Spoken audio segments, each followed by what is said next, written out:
Hello दोस्तों, welcome channel L study.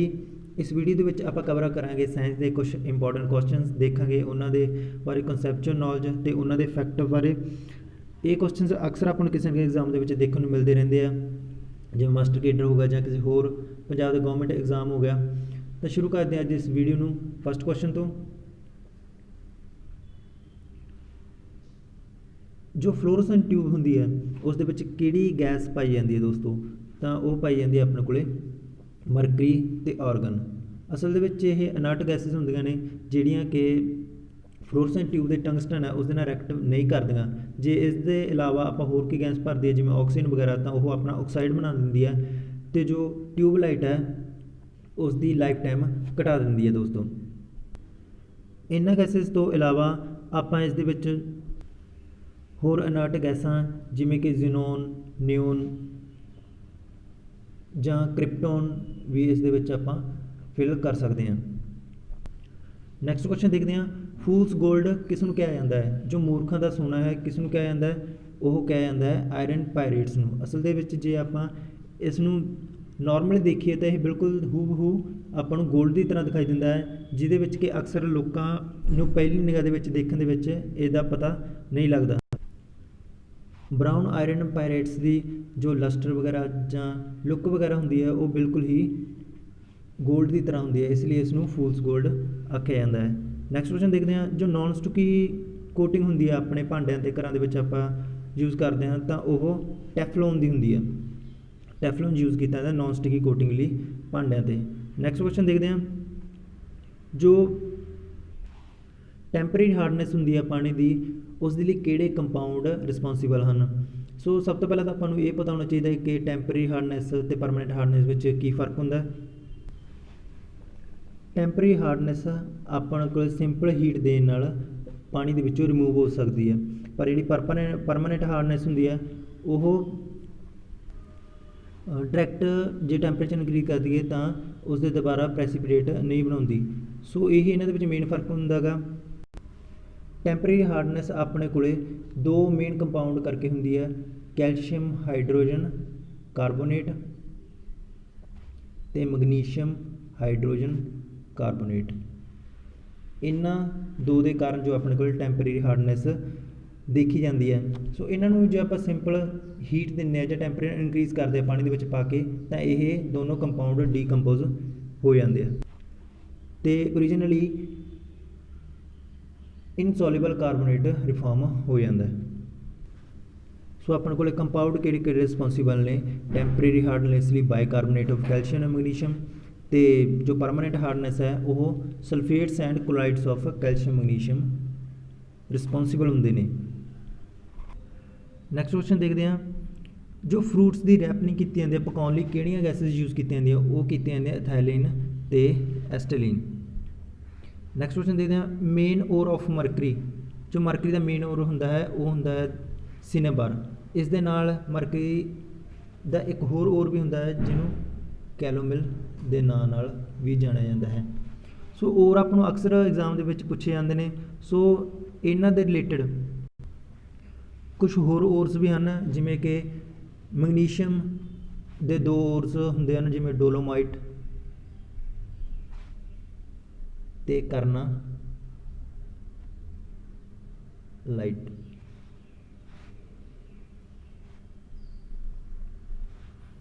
ਉਸ ਤੋਂ ਬਾਅਦ ਜਿਵੇਂ ਆਪਾਂ ਸੋਡੀਅਮ ਦੀ ਗੱਲ ਕਰੀਏ ਤਾਂ ਇਹ ਰੌਕ ਸਾਲਟ ਤੋਂ ਮਿਲ ਜਾਂਦਾ ਆਪਾਂ ਨੂੰ ਇੱਕ, ਅਤੇ ਦੂਸਰਾ ਸੋਡੀਅਮ ਕਾਰਬੋਨੇਟ, ਇਹ ਇਸ ਦੇ ਓਰ ਹੁੰਦੇ ਹਨ। ਜੇ ਉਸੇ ਤਰ੍ਹਾਂ ਜੇ ਆਪਾਂ ਜ਼ਿੰਕ ਦੀ ਗੱਲ ਕਰੀਏ ਤਾਂ ਜ਼ਿੰਕ ਦੇ ਕੈਲਾਮਾਈਨ ਅਤੇ ਜ਼ਿੰਕ ਬਲੈਂਡ।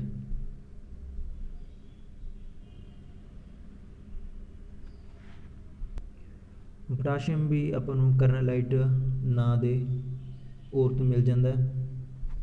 ਇੱਕ ਮੋਸਟ ਇੰਪੋਰਟੈਂਟ ਹੈ ਓਰ ਹੈ ਜੋ ਆਇਰਨ ਦਾ। ਸੋ ਆਇਰਨ ਦੇ ਓਰਸ ਅਕਸਰ ਆਪਾਂ ਨੂੰ ਐਗਜ਼ਾਮ ਦੇ ਵਿੱਚ ਦੇਖਣ ਨੂੰ ਮਿਲ ਜਾਂਦੇ ਆ। ਇਸ ਦੇ ਮੇਨਲੀ ਚਾਰ ਓਰ ਹੁੰਦੇ ਹਨ, ਜਿਵੇਂ ਕਿ ਹੇਮਾਟਾਈਟ, ਆਇਰਨ ਪਾਇਰਾਈਟ, ਜਿਹੜਾ ਕਿ ਆਪਾਂ ਪਹਿਲਾਂ ਵੀ ਕੁਐਸਚਨ ਦੇ ਵਿੱਚ ਇਸ ਨੂੰ ਦੇਖ ਕੇ ਹਟੇ ਹਾਂ, ਮੈਗਨਾਟਾਈਟ ਤੇ ਇੱਕ ਹੁੰਦਾ ਹੈ ਸਿਡਰਾਈਟ। ਸੋ ਇਹ 4 ਮੇਨ ਓਰਜ਼ ਨੇ ਆਇਰਨ ਦੇ।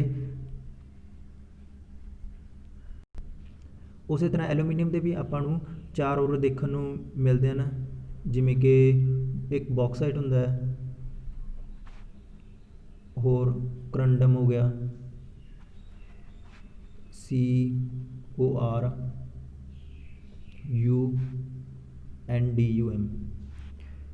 ਅਤੇ ਇੱਕ ਇਸ ਦਾ ਓਰ ਹੁੰਦਾ ਹੈ ਕ੍ਰਾਇਓਲਾਈਟ। ਸੋ ਇਸ ਤਰ੍ਹਾਂ ਦੇ ਓਰ ਹੈ ਜੋ ਅਕਸਰ ਆਪਾਂ ਨੂੰ ਐਗਜ਼ਾਮ ਦੇ ਵਿੱਚ ਦੇਖਣ ਨੂੰ ਮਿਲਦੇ ਨੇ। ਡਾਇਰੈਕਟ ਇਹਨਾਂ ਦਾ ਕੁਐਸਚਨ ਪੁੱਛਿਆ ਜਾਂਦਾ ਕਿ ਇਹ ਐਲੀਮੈਂਟ ਕਿਹੜੇ ਓਰ 'ਚੋਂ ਪਾਇਆ ਜਾਂਦਾ ਹੈ। ਸੋ ਇਹ ਆਪਾਂ ਨੂੰ ਕੁਛ ਕੁ ਮੇਨ ਓਰਸ ਨੇ ਜਿਹੜੇ ਕਿ ਪਤਾ ਹੋਣੇ ਚਾਹੀਦੇ ਆ। ਨੈਕਸਟ ਕੁਐਸਚਨ ਦੇਖਦੇ ਹਾਂ, ਜੋ ਐਗ ਸ਼ੈਲ ਹੈ ਉਹ ਕਿਸ ਦਾ ਬਣਿਆ ਹੁੰਦਾ ਹੈ। ਉੱਪਰ ਜੋ ਆਪਣੇ ਕੋਲ ਵਾਈਟ ਐਗ ਦੇ ਉੱਪਰ ਆਪਾਂ ਨੂੰ ਦੇਖਣ ਨੂੰ ਮਿਲਦਾ ਉਹ ਕੈਲਸ਼ੀਅਮ ਕਾਰਬੋਨੇਟ ਦਾ ਬਣਿਆ ਹੁੰਦਾ ਹੈ। ਨੈਕਸਟ ਕੁਐਸਚਨ ਦੇਖਦੇ ਹਾਂ, ਆਰਟੀਫਿਸ਼ੀਅਲ ਸਿਲਕ ਦੇ ਨਾਮ ਨਾਲ ਕਿਸ ਨੂੰ ਜਾਣਿਆ ਜਾਂਦਾ ਹੈ। ਆਰਟੀਫਿਸ਼ੀਅਲ ਸਿਲਕ ਦੇ ਨਾਮ ਨਾਲ ਆਪਣੇ ਕੋਲੇ ਰਿਓਨ ਨੂੰ ਜਾਣਿਆ ਜਾਂਦਾ ਹੈ। ਸੋ ਹੁਣ ਆਪਾਂ ਗੱਲ ਕਰਦੇ ਵਿਟਾਮਿਨਸ ਦੀ। ਕਿਹੜੇ ਕਿਹੜੇ ਵਿਟਾਮਿਨ ਵਾਟਰ ਸੋਲੇਬਲ ਹੁੰਦੇ ਹਨ। ਆਪਣੇ ਕੋਲ 2 ਪ੍ਰਕਾਰ ਦੇ ਵਿਟਾਮਿਨਸ ਪਾਏ ਜਾਂਦੇ ਆ, ਇੱਕ ਜੋ ਵਾਟਰ ਸੋਲੇਬਲ ਹੁੰਦੇ ਹਨ, ਦੂਸਰੇ ਜੋ ਫੈਟ ਸੋਲੇਬਲ ਹੁੰਦੇ ਹਨ। ਇਹਨਾਂ ਦੋਨਾਂ ਦੇ ਵਿੱਚ ਕੀ ਡਿਫਰੈਂਸ ਹੈ। ਜਦੋਂ ਵੀ ਆਪਾਂ ਇਹਨਾਂ ਵਿਟਾਮਿਨਸ ਨੂੰ ਕਿਸੇ ਵੀ ਸੋਰਸ ਥਰੂ ਆਪਾਂ ਆਪਣੀ ਬੋਡੀ ਦੇ ਵਿੱਚ ਲੈਂਦੇ ਹਾਂ, ਸੋ ਕੁਛ ਅਜਿਹੇ ਹੁੰਦੇ ਹਨ ਜਿਹੜੇ ਕਿ ਆਪਣੇ ਬੋਡੀ ਦੇ ਵਿੱਚ ਜਾ ਕੇ ਪਾਣੀ ਨਾਲ ਸੋਲੇਬਲ ਹੁੰਦੇ ਨੇ, ਜਿਵੇਂ B ਐਂਡ C। ਉਸੇ ਤਰ੍ਹਾਂ ਕੁਛ ਹੁੰਦੇ ਨੇ ਜੋ ਫੈਟ ਸੋਲੇਬਲ ਹੁੰਦੇ ਹਨ, ਜਿਵੇਂ ਆਪਣੇ ਕੋਲ A, vitamin D, vitamin E and vitamin K। ਇਹ 4 ਇਸ ਤਰ੍ਹਾਂ ਦੇ ਨੇ ਜਿਹੜੇ ਕਿ ਫੈਟ ਸੋਲੇਬਲ ਵਿਟਾਮਿਨਸ ਹੁੰਦੇ ਆ, ਜਿਵੇਂ ਕਿ ਆਪਾਂ ਇੱਥੇ ਦੇਖ ਸਕਦੇ ਹਾਂ।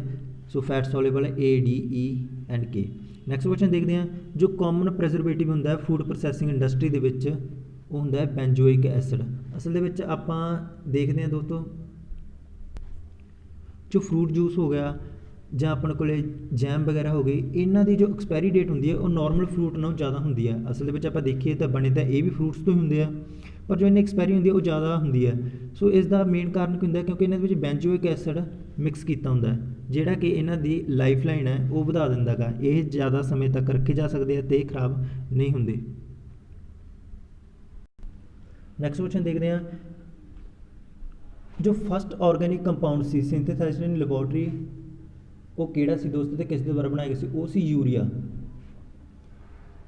ਅਸਲ ਦੇ ਵਿੱਚ 1828 ਦੇ ਵਿੱਚ ਪਹਿਲੀ ਵਾਰ ਫਰੈਡਰਿਕ ਨੇ ਅਮੋਨੀਅਮ ਸਾਇਨੇਟ ਲੈਤਾ ਅਤੇ ਉਸ ਤੋਂ ਲੈਬੋਰਟਰੀ ਦੇ ਵਿੱਚ ਹੀ ਇੱਕ ਨੈਚੁਰਲੀ ਅਕਰਿੰਗ ਆਰਗੈਨਿਕ ਕੰਪਾਊਂਡ ਯੂਰੀਆ ਜਿਹਨੂੰ ਕਿ ਬਣਾਇਆ ਸੀ। ਸੋ ਇਹ ਕੁਐਸਚਨ ਵੀ ਆਪਾਂ ਨੂੰ ਅਕਸਰ ਪੇਪਰ ਦੇ ਵਿੱਚ ਦੇਖਣ ਨੂੰ ਮਿਲਦਾ। ਫਸਟ ਆਰਗੈਨਿਕ ਕੰਪਾਊਂਡ ਇਨ ਲੈਬੋਰਟਰੀ ਸਿੰਥੇਸਾਈਜ਼ ਕਿਹੜਾ ਹੋਇਆ ਸੀ, ਉਹ ਹੋਇਆ ਸੀ ਯੂਰੀਆ।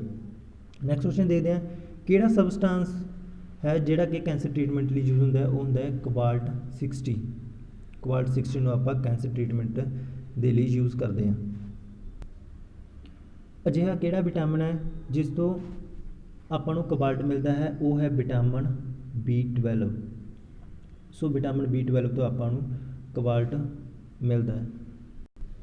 ਮਿਲਣ ਦਾ ਮਤਲਬ ਇਹ ਨਹੀਂ ਦੋਸਤੋ ਕਿ B12 ਇਸ ਦਾ ਸੋਰਸ ਹੈ। ਅਸਲ ਦੇ ਵਿੱਚ B12 ਜੋ ਵਿਟਾਮਿਨ ਹੈ ਇਸ ਦੇ ਵਿੱਚ ਕੋਬਾਲਟ ਪਾਇਆ ਜਾਂਦਾ ਹੈ।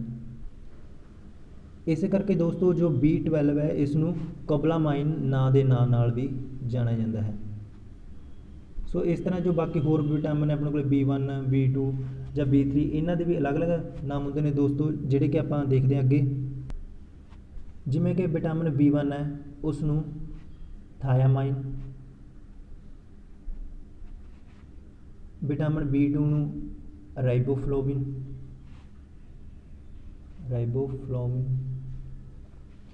ਤੇ ਵਿਟਾਮਿਨ B3 ਨੂੰ ਨਾਇਆਸੀਨ। ਉਸੇ ਤਰ੍ਹਾਂ ਵਿਟਾਮਿਨ B5 ਨੂੰ ਪੈਂਟੋਥੈਨਿਕ ਐਸਿਡ,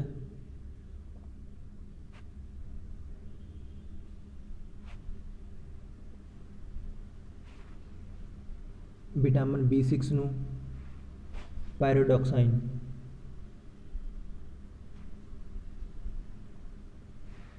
ਤੇ ਆਪਣੇ ਕੋਲੇ ਵਿਟਾਮਿਨ B9 ਆ ਜਾਂਦਾ ਜਿਹਨੂੰ ਕਿ ਫੋਲਿਕ ਐਸਿਡ ਨਾਮ ਨਾਲ ਵੀ ਜਾਣਿਆ ਜਾਂਦਾ ਹੈ। ਇਸੇ ਤਰ੍ਹਾਂ ਜੋ ਆਪਣੇ ਕੋਲੇ ਵਿਟਾਮਿਨ ਸੀ ਹੈ ਉਸ ਨੂੰ ਅਸਕੋਰਬਿਕ ਐਸਿਡ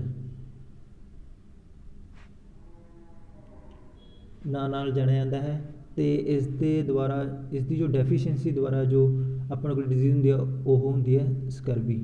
ਇਹ ਵੀ ਆਪਾਂ ਨੂੰ ਐਗਜ਼ਾਮ ਦੇ ਵਿੱਚ ਕੁਐਸਚਨ ਪੁੱਛਿਆ ਜਾਂਦਾ।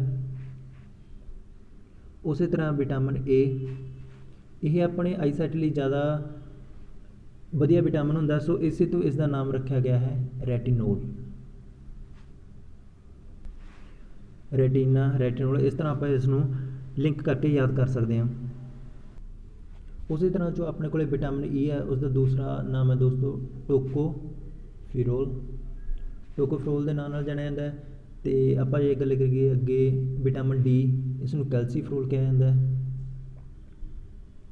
ਅਤੇ ਇੱਕ ਜੋ ਵਿਟਾਮਿਨ ਡੀ ਦੀ ਡੈਫੀਸ਼ੀਐਂਸੀ ਕਰਕੇ ਰੋਗ ਹੁੰਦਾ ਹੈ ਉਹ ਹੁੰਦਾ ਹੈ ਰਿਕੇਟਸ। ਅਤੇ ਆਪਣੇ ਕੋਲ ਇੱਕ ਵਿਟਾਮਿਨ ਕੇ ਹੁੰਦਾ ਹੈ, ਉਸ ਦੀ ਕਮੀ ਦੇ ਕਾਰਨ ਜੋ ਰੋਗ ਹੁੰਦਾ ਹੈ ਉਹ ਹੁੰਦਾ ਐਨੀਮੀਆ। ਇਹਦੇ ਵਿੱਚ ਅਕਸਰ ਜੋ ਬਲੱਡ ਦੀ ਕਲੋਟਿੰਗ ਹੁੰਦੀ ਰਹਿੰਦੀ ਹੈ, ਜੋ ਇੱਕ ਵਾਰੀ ਆਪਣਾ ਕੁਐਸਚਨ ਇਹ ਵੀ ਪੁੱਛਿਆ ਜਾਂਦਾ ਕਿ ਜੋ ਬਲੱਡ ਦੀ ਕਲੋਟਿੰਗ ਲਈ ਕਿਹੜਾ ਵਿਟਾਮਿਨ ਜ਼ਰੂਰੀ ਹੈ, ਉਹ ਹੁੰਦਾ ਦੋਸਤੋ ਵਿਟਾਮਿਨ ਕੇ। ਸੋ ਇਹ ਸੀ ਕੁਛ ਕੁ ਵਿਟਾਮਿਨਸ ਅਤੇ ਉਹਨਾਂ ਦੇ ਜੋ ਅਦਰ ਨਾਮ ਨੇ ਅਤੇ ਇਹਨਾਂ ਦੀਆਂ ਜੋ ਬਿਮਾਰੀਆਂ ਆਪਾਂ ਦੇਖੀਆਂ। ਸੋ ਇਹ ਆਪਾਂ ਨੂੰ ਅਕਸਰ ਐਗਜ਼ਾਮ ਦੇ ਵਿੱਚ ਪੁੱਛੇ ਜਾਂਦੇ ਨੇ ਦੋਸਤੋ, ਇਹਨਾਂ ਨੂੰ ਇੱਕ ਵਾਰੀ ਯਾਦ ਕਰ ਲਿਓ। ਸੋ ਜੋ ਪੇਪਰ ਦੇ ਵਿੱਚ ਕੁਐਸਚਨ ਆਵੇ ਤਾਂ ਤੁਸੀਂ ਉਸ ਨੂੰ ਸਿੰਪਲੀ ਈਜ਼ੀਲੀ ਸੋਲਵ ਕਰ ਸਕੋ। ਨੈਕਸਟ ਕੁਐਸਚਨ ਦੇਖਦੇ ਹਾਂ, ਜੋ ਆਇਰਨ ਹੈ ਉਹ ਕਿਹੜੇ ਔਰ ਤੋਂ ਐਕਸਟਰੈਕਟ ਕੀਤਾ ਜਾਂਦਾ, ਉਹ ਕੀਤਾ ਜਾਂਦਾ ਹੈਮਾਟਾਈਟ ਤੋਂ। ਇਸ ਤੋਂ ਇਲਾਵਾ ਇਹਦੇ 3 ਹੋਰ ਵੀ ਆਪਾਂ ਪਿੱਛੇ ਪੜ੍ਹ ਕੇ ਹਟੇ ਹੈਗੇ, ਆਇਰਨ ਪਾਇਰੇਟ, ਮੈਗਨੇਟਾਈਟ ਅਤੇ ਸਿਡਰਾਈਟ। ਇਹ 3 ਹੋਰ ਵੀ ਇਸ ਦੇ ਔਰਸ ਹੁੰਦੇ ਹਨ। ਨੈਕਸਟ ਕੁਐਸਚਨ ਦੇਖਦੇ ਹਾਂ, ਜੋ ਐਲੂਮੀਨੀਅਮ ਹੈ ਐਕਸਟਰੈਕਟਡ ਫਰੋਮ ਵਿਚ ਔਰ। ਸੋ ਐਲੂਮੀਨੀਅਮ ਆਪਾਂ ਬੌਕਸਾਈਟ ਤੋਂ ਐਕਸਟਰੈਕਟ ਕਰਦੇ ਹਾਂ। ਜੇ ਐਲੂਮੀਨੀਅਮ ਦੇ ਆਪਾਂ ਹੋਰ ਵੀ ਦੇਖੀਏ, ਇੱਕ ਕਰੰਡਮ, ਇੱਕ ਕ੍ਰਾਇਓਲਾਈਟ, ਇਹ 2 ਇਸ ਦੇ ਮੇਨ ਹੋਰ ਔਰ ਹੁੰਦੇ ਹਨ। ਨੈਕਸਟ ਕੁਐਸਚਨ ਦੇਖਦੇ ਹਾਂ, ਜੋ ਕਾਪਰ ਹੈ ਉਹ ਕਿਸ ਤੋਂ ਐਕਸਟਰੈਕਟ ਕੀਤਾ ਜਾਂਦਾ, ਉਹ ਕੀਤਾ ਜਾਂਦਾ ਆਪਣੇ ਕੋਲ ਕਾਪਰ ਪਾਇਰੇਟਸ ਤੋਂ।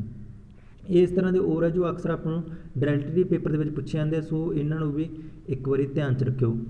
ਨੈਕਸਟ ਕੁਐਸਚਨ ਦੇਖਦੇ ਹਾਂ, ਜੋ chemical name of washing soda. Chemical name ਹੈ ਵਾਸ਼ਿੰਗ ਸੋਡਾ ਦਾ ਕੀ ਹੈ ਦੋਸਤੋ, ਉਹ ਹੈ sodium carbonate NaCO3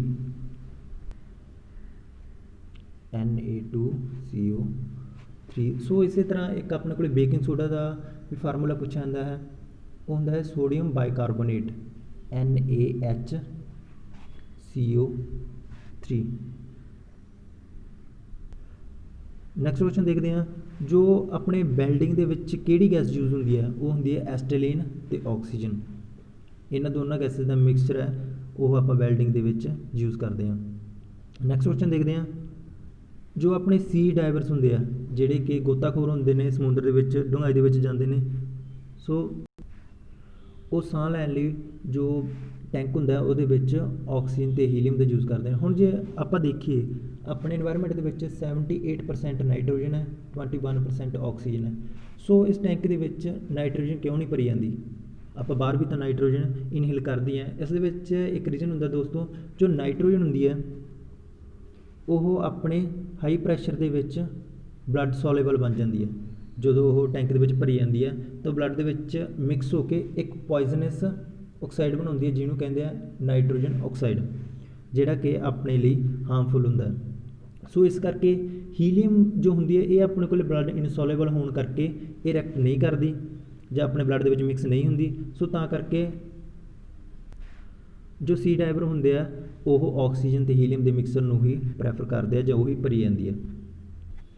next question ਦੇਖਦੇ ਹਾਂ, ਜੋ best source of vitamin D ਕਿਹੜਾ ਦੋਸਤੋ, ਉਹ ਹੁੰਦਾ ਹੈ ਆਪਣੇ ਕੋਲ ਸਨਲਾਈਟ ਅਤੇ ਫਿਸ਼ ਲੀਵਰ। ਸੋ ਇਹਨਾਂ ਤੋਂ ਆਪਾਂ ਨੂੰ ਵਿਟਾਮਿਨ ਡੀ ਮਿਲਦਾ ਹੈ। ਨੈਕਸਟ ਕੁਐਸਚਨ ਦੇਖਦੇ ਹਾਂ, ਜ਼ਿੰਕ ਫੋਸਫਾਈਡ ਕਿੱਥੇ ਯੂਜ਼ ਕੀਤਾ ਜਾਂਦਾ ਹੈ? ਜ਼ਿੰਕ ਫੋਸਫਾਈਡ ਜੋ ਨੇਚਰ ਦੇ ਵਿੱਚ ਕਾਫੀ ਪੋਇਜ਼ਨਸ ਹੁੰਦਾ, ਸੋ ਇਸ ਨੂੰ ਆਪਾਂ ਰੈਟ ਪੋਇਜ਼ਨ ਜਾਂ ਜਿੱਥੇ ਵੀ ਕਿਤੇ ਪੋਇਜ਼ਨ ਦੀ ਲੋੜ ਪੈਂਦੀ ਹੈ ਉੱਥੇ ਯੂਜ਼ ਕਰਦੇ ਹਾਂ। ਨੈਕਸਟ ਕੁਐਸਚਨ ਦੇਖਦੇ ਹਾਂ, ਜੋ ਆਪਣੀ ਫਿਊਜ਼ ਵਾਇਰ ਹੁੰਦੀ ਹੈ ਉਹ ਕਿਹੜੇ ਮਟੀਰੀਅਲ ਤੋਂ ਬਣੀ ਹੁੰਦੀ ਹੈ? ਉਹ ਬਣੀ ਹੁੰਦੀ ਹੈ ਦੋਸਤੋ ਲੈਡ ਐਂਡ ਟਿਨ। ਸੋ ਇਹਨਾਂ ਦੋਨਾਂ ਦਾ ਮਿਕਸਚਰ ਕਿਉਂ ਬਣਾਇਆ ਜਾਂਦਾ ਦੋਸਤੋ? ਕਿਉਂਕਿ ਇਹਨਾਂ ਜੋ ਲੈਡ ਅਤੇ ਟਿਨ ਹੁੰਦਾ ਇਹਨਾਂ ਦੋਨਾਂ ਦਾ ਮਿਕਸਚਰ ਹੁੰਦਾ ਹੈ, ਇਸ ਦੀ ਹਾਈ ਰੈਜ਼ਿਸਟੈਂਸ ਹੋਵੇਗੀ ਅਤੇ ਲੋ ਮੈਲਟਿੰਗ ਪੁਆਇੰਟ ਹੋਵੇਗਾ। ਸੋ ਜਦੋਂ ਕਿਤੇ ਵੀ ਆਪਣੇ ਘਰ ਦੇ ਵਿੱਚ ਸ਼ਾਰਟ ਸਰਕਟ ਹੁੰਦਾ ਹੈ ਤਾਂ ਲੋ ਮੈਲਟਿੰਗ ਪੁਆਇੰਟ ਹੋਣ ਦੇ ਕਾਰਨ ਇਹ ਵਾਇਰ ਬ੍ਰੇਕ ਹੋ ਜਾਂਦੀ ਹੈ ਅਤੇ ਆਪਣੇ ਜੋ ਵੀ ਘਰ ਦੇ ਬਿਜਲੀ ਦੇ ਉਪਕਰਨ ਹੁੰਦੇ ਹਨ ਉਹਨਾਂ ਨੂੰ ਖਰਾਬ ਹੋਣ ਤੋਂ ਬਚਾ ਲਿਆ ਜਾਂਦਾ। ਇਸੇ ਲਈ ਫਿਊਜ਼ ਵਾਇਰ ਦੇ ਵਿੱਚ ਲੈਡ ਐਂਡ ਟਿਨ ਦੇ ਮਿਕਸਚਰ ਨੂੰ ਹੀ ਯੂਜ਼ ਕੀਤਾ ਜਾਂਦਾ ਹੈ। ਨੈਕਸਟ ਕੁਐਸਚਨ ਦੇਖਦੇ ਹਾਂ, ਜੋ of iron is, so wrought iron. Iron ਦੀ ਪਰਸਟ ਫਾਰਮ ਕਿਹੜੀ ਹੁੰਦੀ ਹੈ? Rot iron. ਇਹ ਮੇਜਰਲੀ ਦੋ ਪ੍ਰਕਾਰ ਦਾ ਹੁੰਦਾ ਹੈ ਆਇਰਨ, ਇੱਕ ਰੌਟ ਆਇਰਨ ਅਤੇ ਦੂਸਰਾ ਹੁੰਦਾ ਹੈ ਕਾਸਟ ਆਇਰਨ। ਨੈਕਸਟ ਕੁਐਸਚਨ ਦੇਖਦੇ ਹਾਂ, ਰੇਡੀਅਮ ਕਿਸ ਤੋਂ ਐਕਸਟਰੈਕਟ ਕੀਤਾ ਜਾਂਦਾ ਹੈ? ਇਹ ਕੀਤਾ ਹੈ ਪਿਚ ਬਲੈਂਡ। ਇੱਕ ਹਿਸਾਬ ਨਾਲ ਪਿਚ ਬਲੈਂਡ ਇੱਕ ਹੋਰ ਹੁੰਦਾ ਹੈ ਰੇਡੀਅਮ ਦਾ। ਨੈਕਸਟ ਕੁਐਸਚਨ ਦੇਖਦੇ ਹਾਂ, which agent is a seed in artificial rain. ਇੱਕ ਆਪਾਂ ਟਰਮ ਸੁਣੀ ਹੋਊਗੀ ਕਲਾਊਡ ਸੀਡਿੰਗ। ਕਲਾਊਡ ਸੀਡਿੰਗ ਦਾ ਮਤਲਬ ਇਹਦਾ ਮਤਲਬ ਕੀ ਹੁੰਦਾ ਕਿ ਬੱਦਲਾਂ ਦੇ ਉੱਪਰ ਜਾ ਕੇ ਸਿਲਵਰ ਆਇਓਡਾਈਡ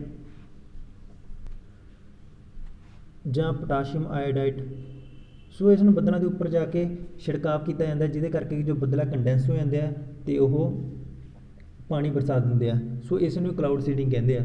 ਇਹ ਆਰਟੀਫਿਸ਼ੀਅਲ ਰੇਨ ਲਈ ਯੂਜ਼ ਕੀਤੇ ਜਾਂਦੇ ਆ। ਨੈਕਸਟ ਕੁਐਸਚਨ ਦੇਖਦੇ ਹਾਂ, ਆਕਸਾਈਡਸ ਆਫ ਮੈਟਲਸ ਆਰ ਐਲਕਲਾਈਨ। ਸੋ ਜੋ ਮੈਟਲ ਦੇ ਆਕਸਾਈਡਸ ਹੁੰਦੇ ਹਨ ਜਿਵੇਂ ਕਿ ਸੋਡੀਅਮ ਆਕਸਾਈਡ ਜਾਂ ਪੋਟਾਸ਼ੀਅਮ ਆਕਸਾਈਡ, ਸੋ ਇਹ ਐਲਕਲਾਈਨ ਹੁੰਦੇ ਨੇਚਰ ਦੇ ਵਿੱਚ। ਨੈਕਸਟ ਕੁਐਸਚਨ ਦੇਖਦੇ ਹਾਂ, so during the process of rusting the weight of iron ਕੀ ਹੁੰਦਾ ਦੋਸਤੋ? ਉਹ ਇਨਕਰੀਜ਼ ਹੁੰਦਾ। ਇਸ ਦੇ ਵਿੱਚ ਕੀ ਕਾਰਨ ਹੈ? ਜਦੋਂ ਵੀ ਕਿਤੇ ਰਸਟਿੰਗ ਹੁੰਦੀ ਹੈ ਆਇਰਨ ਦੀ ਤਾਂ ਉਸ ਨੂੰ ਫੇਵਰੇਬਲ ਲਈ ਸਿਰਫ ਇੱਕ ਆਕਸੀਜਨ ਚਾਹੀਦੀ ਹੈ, ਇੱਕ ਮੋਇਸਚਰ ਚਾਹੀਦਾ। ਜਦੋਂ ਇਹ ਚੀਜ਼ਾਂ ਮਿਲ ਜਾਂਦੀਆਂ ਤਾਂ ਰਸਟਿੰਗ ਹੋ ਜਾਂਦੀ ਹੈ। ਇਹ ਬਣਾਉਂਦੇ ਆ ਆਇਰਨ ਆਕਸਾਈਡ। ਸੋ ਇੱਥੇ ਜੋ ਆਪਣੇ ਕੋਲ ਆਕਸੀਜਨ ਜੁੜ ਰਹੀ ਹੈ, ਸੋ ਵੇਟ ਕੀ ਹੋਵੇਗਾ ਰਸਟਿੰਗ ਤੋਂ ਬਾਅਦ ਆਇਰਨ ਦਾ ਇਨਕਰੀਜ਼ ਹੋ ਜਾਵੇਗਾ। ਸੋ ਆਇਰਨ ਨੂੰ ਆਪਾਂ ਰਸਟਿੰਗ ਤੋਂ ਬਚਾਉਣ ਲਈ ਆਪਾਂ ਉੱਤੇ ਪੇਂਟ ਦੀ ਕੋਟਿੰਗ ਕਰ ਦਿੰਦੇ ਹਾਂ ਜਾਂ ਜਿੰਕ ਦੀ ਕੋਟਿੰਗ ਵੀ ਕਰ ਦਿੰਦੇ ਹਾਂ। ਸੋ ਜਿੰਕ ਦੀ ਕੋਟਿੰਗ ਨੂੰ ਗਲਵੈਨੋਜਾਈਜੇਸ਼ਨ ਵੀ ਕਿਹਾ ਜਾਂਦਾ ਹੈ। ਨੈਕਸਟ ਕੁਐਸਚਨ ਦੇਖਦੇ ਹਾਂ, ਇਹੋ ਜਿਹਾ ਕਿਹੜਾ ਮੈਟਲ ਹੈ ਜਿਹੜਾ ਕਿ ਰੂਮ ਟੈਂਪਰੇਚਰ 'ਤੇ ਲਿਕੁਇਡ ਹੁੰਦਾ ਹੈ? ਇੱਕ ਤਾਂ ਆਪਾਂ ਨੂੰ ਪਤਾ ਹੈ ਮਰਕਰੀ, ਇਹ ਤਾਂ ਆਪਾਂ ਨਾਰਮਲੀ ਟਰਮਸ ਹੁੰਦੇ, ਜੋ ਮਰਕਰੀ ਹੈ ਉਹ ਰੂਮ ਟੈਂਪਰੇਚਰ ਲਿਕੁਇਡ ਹੁੰਦਾ ਹੈ। ਇੱਕ ਗੈਲੀਅਮ ਵੀ ਆਪਾਂ ਨੂੰ ਰੂਮ ਟੈਂਪਰੇਚਰ 'ਤੇ ਲਿਕੁਇਡ ਦੀ ਫਾਰਮ ਦੇ ਵਿੱਚ ਦੇਖਣ ਨੂੰ ਮਿਲਦਾ ਹੈ।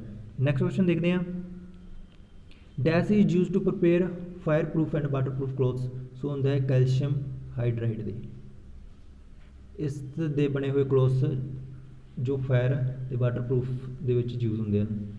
ਨੈਕਸਟ ਕੁਐਸਚਨ ਦੇਖਦੇ ਹਾਂ, ਗਲਵੈਨੋਨਾਈਜ਼ਡ ਆਇਰਨ ਇਜ਼ ਕੋਟਡ ਵਿਦ। ਉਸ 'ਤੇ ਆਪਾਂ ਜਿੰਕ ਦੀ ਕੋਟਿੰਗ ਕਰਦੇ ਹਾਂ। ਜਿਵੇਂ ਕਿ ਆਪਾਂ ਪਿੱਛੇ ਵੀ ਦੇਖਿਆ ਕਿ ਆਇਰਨ ਨੂੰ ਰਸਟਿੰਗ ਵਗੈਰਾ ਤੋਂ ਬਚਾਉਣ ਲਈ ਜਿੰਕ ਦੀ ਕੋਟਿੰਗ ਕਰਦੇ ਤੇ ਜਿਹਨੂੰ ਕਿ ਗਲਵੈਨੋਨਾਈਜੇਸ਼ਨ ਪ੍ਰੋਸੈਸ ਵੀ ਕਿਹਾ ਜਾਂਦਾ ਹੈ। Chemical name of chromic acid. So ਇਸ ਦਾ ਕੈਮੀਕਲ ਨੇਮ ਕੀ ਹੁੰਦਾ ਹੈ? ਕ੍ਰੋਮੀਅਮ ਟ੍ਰਾਈਆਕਸਾਈਡ।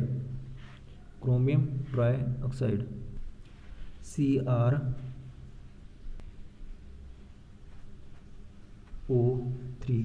ਸੋ ਇਸ ਤਰ੍ਹਾਂ ਜੋ ਕ੍ਰੋਮਿਕ ਐਸਿਡ ਹੈ ਉਸੇ ਤਰ੍ਹਾਂ ਆਪਣੇ ਕੋਲ ਫੋਰਮਿਕ ਐਸਿਡ ਜਾਂ ਐਸਟਿਕ ਐਸਿਡ ਜਾਂ ਬੋਰਿਕ ਐਸਿਡ, ਇਹਨਾਂ ਦੇ ਵੀ ਅਕਸਰ ਆਪਾਂ ਨੂੰ ਕੈਮੀਕਲ ਫਾਰਮੂਲਾਜ਼ ਪੁੱਛ ਲਏ ਜਾਂਦੇ ਨੇ। ਸੋ ਉਹ ਵੀ ਆਪਾਂ ਇੱਕ ਵਾਰ ਦੇਖ ਲੈਂਦੇ ਹਾਂ। ਐਸਟਿਕ ਐਸਿਡ ਨੂੰ ਆਪਾਂ CH3COOH ਨਾਲ ਲਿਖਦੇ ਹਾਂ।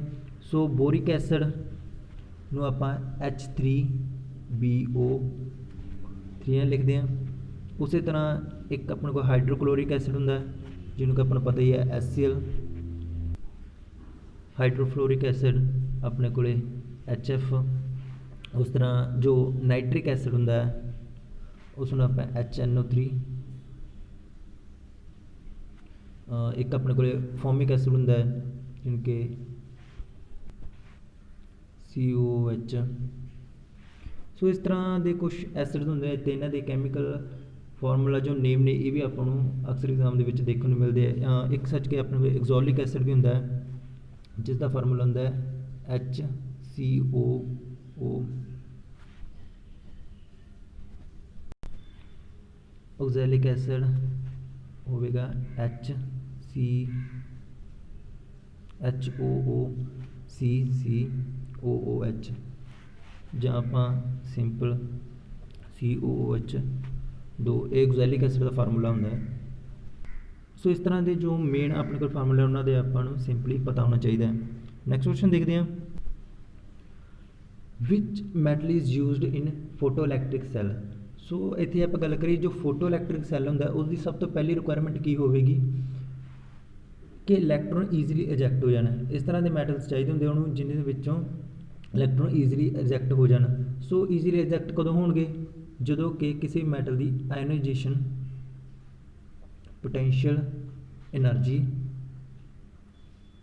ਘੱਟ ਹੋਵੇਗੀ। ਜੋ ਲੋ ਆਇਨਾਈਜੇਸ਼ਨ ਪੋਟੈਂਸ਼ੀਅਲ ਹੋਵੇਗੀ ਤਾਂ ਕੋਈ ਵੀ ਮੈਟਲ ਈਜ਼ੀਲੀ ਇਲੈਕਟ੍ਰੋਨ ਇਜੈਕਟ ਕਰ ਸਕੇਗਾ। ਸੋ ਆਪਾਂ ਜਾਣਦੇ ਹਾਂ ਜੋ ਅਲਕਲੀ ਮੈਟਲਸ ਹੁੰਦੀਆਂ ਨੇ ਉਹਨਾਂ ਦੀ ਆਇਨਾਈਜੇਸ਼ਨ ਪੋਟੈਂਸ਼ੀਅਲ એનર્ਜੀ ਬਹੁਤ ਘੱਟ ਹੁੰਦੀ ਹੈ। ਸੋ ਇਹ ਈਜ਼ੀਲੀ ਆਪਾਂ ਨੂੰ ਇਲੈਕਟ੍ਰੋਨ ਇਜੈਕਟ ਕਰ ਦਿੰਦੀਆਂ ਨੇ। ਸੋ ਜੇ ਆਪਾਂ ਅਲਕਲੀ ਮੈਟਲ ਦੀ ਗੱਲ ਕਰੀਏ ਉਹਨਾਂ ਦੇ ਵਿੱਚੋਂ ਜੋ ਸੀਜ਼ੀਅਮ ਹੁੰਦੀ ਹੈ ਉਸ ਦੀ ਸਭ ਤੋਂ ਲੋ ਆਇਨਾਈਜੇਸ਼ਨ ਪੋਟੈਂਸ਼ੀਅਲ એનર્ਜੀ ਹੁੰਦੀ ਹੈ ਜਿਹਦੇ ਕਰਕੇ ਉਹ ਈਜ਼ੀਲੀ ਇਲੈਕਟ੍ਰੋਨ ਇਜੈਕਟ ਕਰ ਦਿੰਦੀ ਹੈ। ਸੋ ਆਪਾਂ ਫੋਟੋ ਇਲੈਕਟ੍ਰਿਕ ਸੈੱਲ ਦੇ ਵਿੱਚ ਕਿਸ ਨੂੰ ਯੂਜ਼ ਕਰਦੇ ਹਾਂ, ਉਹ ਕਰਦੇ ਹਾਂ ਸੀਜ਼ੀਅਮ ਨੂੰ। ਨੈਕਸਟ ਕੁਐਸਚਨ ਦੇਖਦੇ ਹਾਂ, ਜੋ barium hydroxide is also known as, ਤਾਂ ਉਸ ਨੂੰ ਬਰੈਟਾ ਵਾਟਰ ਦੇ ਨਾਂ ਨਾਲ ਵੀ ਜਾਣਿਆ ਜਾਂਦਾ ਹੈ। ਨੈਕਸਟ ਕੁਐਸਚਨ ਦੇਖਦੇ ਹਾਂ, dash is known as heavy water and used as a liquid act as moderator. So ਉਹ ਹੁੰਦਾ ਹੈ ਡਿਊਟਰੀਅਮ ਆਕਸਾਈਡ। ਸੋ ਆਪਣੇ ਕੋਲ ਹਾਈਡਰੋਜਨ ਦੇ ਆਈਸੋਟੋਪ ਹੁੰਦਾ ਹੈ, ਜਿਵੇਂ ਕਿ ਇੱਕ ਹੁੰਦਾ ਪ੍ਰੋਟੀਅਮ, ਦੂਸਰਾ ਹੁੰਦਾ ਡਿਊਟੀਰੀਅਮ, ਤੀਸਰਾ ਹੁੰਦਾ ਟ੍ਰੀਟੀਅਮ।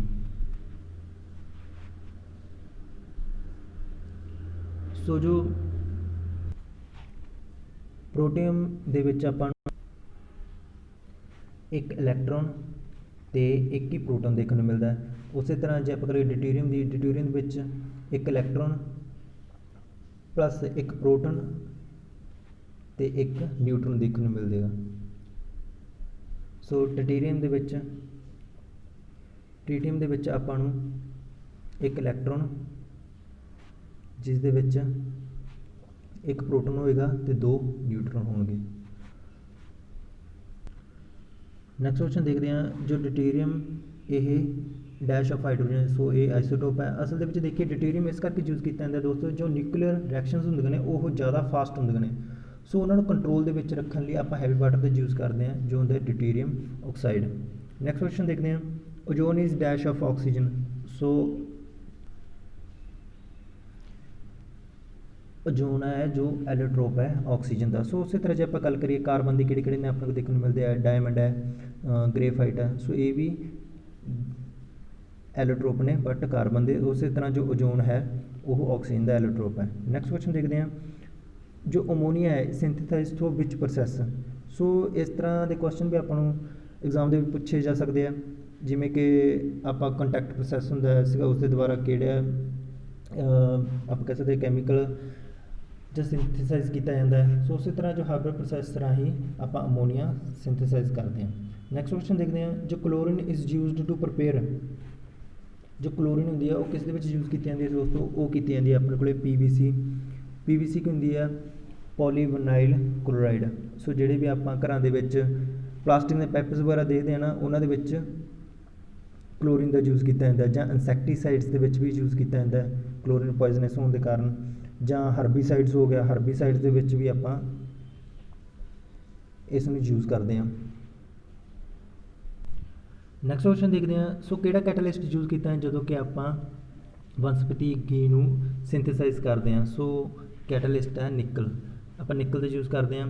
ਜੋ ਆਪਣੇ ਕੋਲ ਪਾਲਮ ਸੀਡਸ ਹੁੰਦੇ ਨੇ, ਪਾਲਮ ਸੀਡਸ ਮਤਲਬ ਜੋ ਖਜੂਰਾਂ ਦਾ ਤੇਲ ਹੁੰਦਾ ਹੈ, ਪਾਲਮ ਆਇਲ ਤੋਂ ਆਪਾਂ ਵਨਸਪਤੀ ਘੀ ਬਣਾਉਂਦੇ ਹੈਗੇ। ਸੋ ਨਿਕਲ ਦੀ ਪ੍ਰੈਜ਼ੈਂਸ ਦੇ ਵਿੱਚ। ਸੋ ਇਸ ਸਾਰੇ ਪ੍ਰੋਸੈਸ ਨੂੰ ਕੀ ਕਿਹਾ ਜਾਂਦਾ ਦੋਸਤੋ, ਉਹ ਕਹਿੰਦਾ ਹਾਈਡਰੋਜਨੇਸ਼ਨ। ਸੋ ਇਹ ਵੀ ਆਪਾਂ ਨੂੰ ਕਈ ਵਾਰੀ ਪੁੱਛ ਲੈਂਦੇ ਹੈਗੇ, ਠੀਕ ਹੈ। ਵਨਸਪਤੀ ਘੀ ਜਦੋਂ ਬਣਾਉਂਦੇ ਹਾਂ ਤਾਂ ਇਸ ਪ੍ਰੋਸੈਸ ਨੂੰ ਕੀ ਕਿਹਾ ਜਾਂਦਾ ਹੈ, ਉਹ ਕਹਿੰਦਾ ਹਾਈਡਰੋਜਨੇਸ਼ਨ। ਨੈਕਸਟ ਕੁਐਸਚਨ ਦੇਖਦੇ ਹਾਂ, ਜਦੋਂ ਕਿ ਸਲਫਿਊਰਿਕ ਐਸਿਡ ਦੀ ਸਿੰਥੇਸਿਸ ਹੁੰਦੀ ਹੈ ਕੰਟੈਕਟ ਪ੍ਰੋਸੈਸ ਦੁਆਰਾ, ਤਾਂ ਉਸ ਸਮੇਂ ਕਿਹੜਾ ਆਪਣੇ ਕੋਲ ਕੈਟਾਲਿਸਟ ਪਾਇਆ ਜਾਂਦਾ ਦੋਸਤੋ, ਉਹ ਪਾਇਆ ਜਾਂਦਾ ਹੈ ਵੈਨੇਡੀਅਮ ਪੈਂਟਾਆਕਸਾਈਡ। ਜੇ ਆਪਾਂ ਰਿਐਕਸ਼ਨ ਥਰੂ ਦੇਖੀਏ ਤਾਂ ਜੋ ਸਲਫਰ ਆਕਸਾਈਡ ਹੁੰਦਾ ਹੈ ਉਸ ਨੂੰ ਆਕਸੀਜਨ ਦੇ ਨਾਲ ਰਿਐਕਟ ਕਰਾਇਆ ਜਾਂਦਾ ਹੈ ਇਨ ਦੀ ਪ੍ਰੈਜ਼ੈਂਸ ਆਫ ਵੈਨੇਡੀਅਮ ਪੈਂਟਾਆਕਸਾਈਡ ਕੈਟਾਲਿਸਟ। ਇਹ ਦੋਸਤੋ ਆਪਣੇ ਕੰਟੈਕਟ ਪ੍ਰੋਸੈਸ ਹੈ, ਸੋ ਇਹ ਆਪਾਂ ਨੂੰ ਦੇ ਦਿੰਦਾ SO3। ਅੱਗੇ ਜੋ SO3 ਹੈ ਉਹ ਪਾਣੀ ਦੇ ਨਾਲ ਰਿਐਕਟ ਕਰਦਾ ਤੇ ਆਪਾਂ ਨੂੰ ਕੀ ਦਿੰਦਾ ਹੈ H2SO4। ਸੋ ਇਹ ਪੂਰਾ ਕਿਹੜਾ ਹੈ ਕੰਟੈਕਟ ਪ੍ਰੋਸੈਸ ਹੈ ਜਿਹੜਾ ਕਿ ਵੈਨੇਡੀਅਮ ਪੈਂਟਾਆਕਸਾਈਡ ਦੀ ਪ੍ਰੈਜ਼ੈਂਸ ਦੇ ਵਿੱਚ ਹੁੰਦਾ ਹੈ। ਨੈਕਸਟ ਕੁਐਸਚਨ ਦੇਖਦੇ ਹਾਂ, ਪਿਕਰਿਕ ਐਸਿਡ ਦਾ ਕੈਮੀਕਲ ਨੇਮ ਕੀ ਹੁੰਦਾ ਹੈ?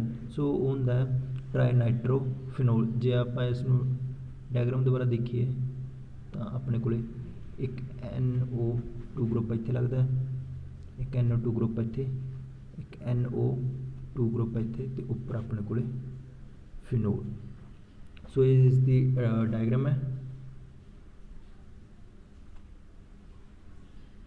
ਪਿਕਰਿਕ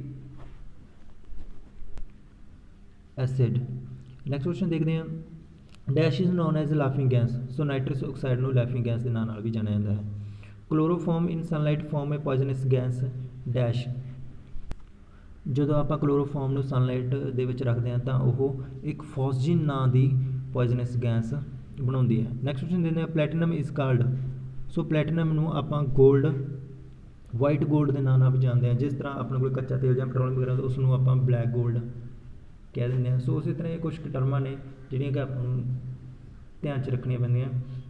ਨੈਕਸਟ ਕੁਐਸਚਨ ਦੇਖਦੇ ਹਾਂ, which material is used in making of safety ਮਾਚਿਸ। ਘਰਾਂ ਦੇ ਵਿੱਚ ਜੋ ਆਪਾਂ ਸੀਖਾਂ ਦੀ ਡੱਬੀ ਯੂਜ਼ ਕਰਦੇ ਹਾਂ, ਸੋ ਦੋਸਤੋ ਉਸ ਦੇ ਅੱਗੇ ਜੋ ਰੈੱਡ ਹੁੰਦਾ, ਸੀਖ ਦੇ ਅੱਗੇ ਜੋ ਰੈੱਡ ਲੱਗੇ ਹੁੰਦਾ, ਸੋ ਉਹ ਹੁੰਦਾ ਰੈੱਡ ਫਾਸਫੋਰਸ। ਨੈਕਸਟ ਕੁਐਸਚਨ ਦੇਖਦੇ ਹਾਂ, ਨੇਲ ਪਾਲਿਸ਼ ਰਿਮੂਵਲ ਕੰਟੇਨ।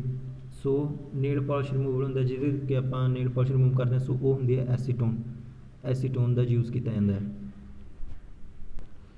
ਸੋ ਦੋਸਤੋ ਇਹ ਸੀ ਅੱਜ ਦੀ ਵੀਡੀਓ, ਹੋਪ ਤੁਹਾਨੂੰ ਪਸੰਦ ਆਈ ਹੋਵੇਗੀ। ਮੈਂ ਇਸ ਦੇ ਵਿੱਚ ਕਾਫੀ ਕੁਐਸਚਨਸ ਕਵਰ ਕਰਨ ਦੀ ਕੋਸ਼ਿਸ਼ ਕੀਤੀ ਹੈ। So thanks for watching.